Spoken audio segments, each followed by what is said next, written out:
ఫ్యామిలీతో వచ్చే ఇబ్బంది ఏంటంటే పిల్లలు చైల్డ్హుడ్ నుంచి పెరుగుతారు, కానీ తల్లిదండ్రులు మాత్రం వారి పేరెంట్హుడ్ నుంచి ఎప్పటికి ఎదగరు. పేరెంట్హుడ్ని మనిషి ఇంకా నేర్చుకోలేదు. పేరెంట్స్ దాన్ని శాశ్వతంగా అంటిపెట్టుకోవాల్సింది కాదు. పిల్లలు ఎప్పుడైతే పెద్దవాళ్ళు అవుతారో అప్పుడు పేరెంట్స్ యొక్క పేరెంట్హుడ్ అనేది ఫినిష్ అయినట్టు. పిల్లాడు కాబట్టి పేరెంట్స్ సహాయం అవసరం. ఆ టైంలో నిస్సహాయంగా ఉంటాడు. అతనికి తల్లి తండ్రి వాళ్ళ ప్రొడక్షన్ అనేది ఖచ్చితంగా కావాలి. కానీ పిల్లలు వాళ్ళంతటా వాళ్ళే నిలబడగలిగినప్పుడు తల్లిదండ్రులు పిల్లల జీవితం నుంచి ఎలా విరమించుకోవాలో నేర్చుకోవాలి. కానీ తల్లిదండ్రులు మాత్రం పిల్లల జీవితం నుంచి విత్డ్రా చేసుకోరు.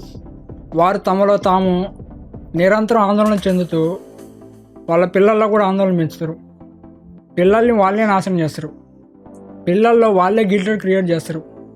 వాళ్ళు నిర్దిష్ట స్థాయికి మించి సహాయం చేయలేరు. తల్లిదండ్రులుగా ఉండటం అనేది గ్రేట్ ఆర్ట్. పిల్లలకి జన్మనివ్వటం ఏముంది? నథింగ్. ఏ యానిమల్ అయినా చేయగలదు. అది న్యాచురల్, బయలాజికల్. పిల్లలకి జన్మనివ్వటం అనేది పెద్ద గ్రేట్ ఏం కాదు, అది ఆర్డినరీ. కానీ తల్లిదండ్రులుగా ఉండటం అనేది సంథింగ్ ఎక్స్ట్రాడినరీ. చాలా తక్కువ మంది మాత్రమే నిజంగా తల్లిదండ్రులుగా ఉండగలరు.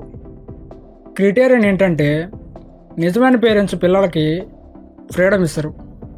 వాళ్ళని వాళ్ళ పిల్లల మీద ఇంపోజ్ చేసుకోరు. పిల్లల జీవితాలను కూడా వాళ్ళే జీవించి వాళ్ళ స్థానాన్ని ఆక్రమించుకోరు. వాళ్ళు మొదటి నుంచి కూడా పిల్లల్ని వాళ్ళలాగే ఉండటానికి తల్లిదండ్రులు సహాయం చేస్తారు. వాళ్ళకి సపోర్ట్ చేసి వాళ్ళకి స్ట్రెంగ్తన్గా ఉండి వాళ్ళ ఎదుగుదలకు దోహదపడతారు. కానీ వాళ్ళ ఐడియాస్ని పిల్లల మీద రుద్ది ఇవి చెయ్యి ఇవి చేయకని స్లేవ్స్గా తయారు చేయరు. కానీ ప్రపంచం మొత్తంలో పేరెంట్స్ చేసేది ఇదే. ముఖ్యంగా మన ఇండియన్ పేరెంట్స్ వాళ్ళ ఎఫర్ట్స్ మొత్తం పేరెంట్స్ ఏవైతే జీవితంలో పీకలేకపోయారో అవి వాళ్ళ పిల్లల ద్వారా ఫుల్ఫిల్ చేయాలనుకుంటారు. అఫ్కోర్స్ ఎవరు కూడా వాళ్ళ అంబిషన్స్ మొత్తాన్ని ఎప్పటికీ ఫుల్ఫిల్ చేసుకోలేరు. పేరెంట్స్ అందరూ గందరగోళంలో ఉన్నారు. వాళ్ళకి తెలుసు డెత్ డే బై డే దగ్గరకు వస్తూ ఉంది. చావు దగ్గరకు వచ్చేసరికి సగ జీవితం శ్రింక్ అవుతూ ఉంది. కానీ వాళ్ళ అంబిషన్స్ వాళ్ళ కోరికలు ఇంకా ఫుల్ఫిల్ అవ్వలేదు. వాళ్ళకు బాగా తెలుసు వాళ్ళు ఫెయిల్యూర్ అని. వాళ్ళకి ఖచ్చితంగా తెలుసు పుట్టేటప్పుడు ఎలా అయితే ఖాళీ చేతులతో వచ్చారో అలానే ఖాళీ చేతులతో చనిపోతారని. కానీ ఇప్పుడు పేరెంట్స్ మొత్తం ప్రయత్నం ఏంటంటే తన పిల్లలకి వాళ్ళ అంబిషన్స్ ఇంప్లిమెంట్ చేయాలి. అతను వెళ్ళిపోతాడు, తర్వాత అతని ప్రకారంగా తన పిల్లలు బతకాలనుకుంటాడు. అతను ఏదైతే ఇక్కడ ఉండి పీకలేకపోయాడో పొడవలేకపోయాడో అవి అతని పిల్లలైనా పీకాలని కోరుకుంటాడు. కనీసం పిల్లలు అతని కోరికలు డ్రీమ్స్ అయినా ఫుల్ఫిల్ చేస్తారని అనుకుంటారు. కానీ అది జరగదు.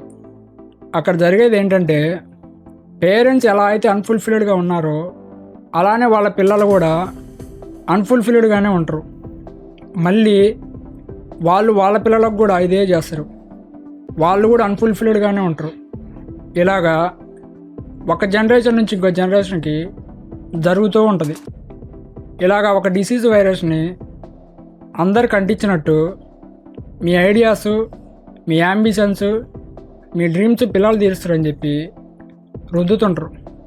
ఇలా ప్రతి జనరేషన్ తల్లిదండ్రులు అన్ఫుల్ఫిల్డ్గానే ఫెయిల్యూర్లో ఉన్నారు.